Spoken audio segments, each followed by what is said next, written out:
Packing order theory explains, options हमारे पास हैं dividend policy, financing preference, capital budgeting और inventory control.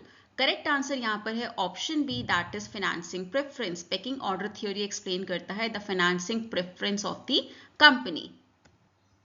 As per pecking order theory, सबसे पहले the firm should rely on internal financing, जो आपका खुद का पैसा है उस पर आपको रिलाई करना चाहिए। उसके बाद if the need arises you should be going for debt. उसके बाद भी अगर आपको नीड है पैसे की, then you can go for equity, right. So this is the order that is given by pecking order theory. So that means it explains financing preferences of the company. Capital structure refers to, capital structure का मतलब क्या होता है? Options हमारे पास है ratio of debt and equity, ratio of fixed and current assets, ratio of reserves and surplus, और is it ratio of current liabilities and equity?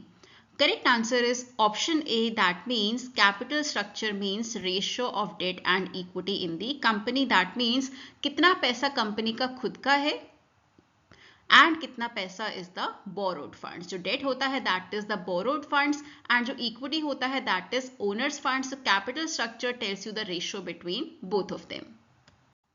Which source of finance has a tax advantage? Options हैं equity, preference shares, debentures और reserves.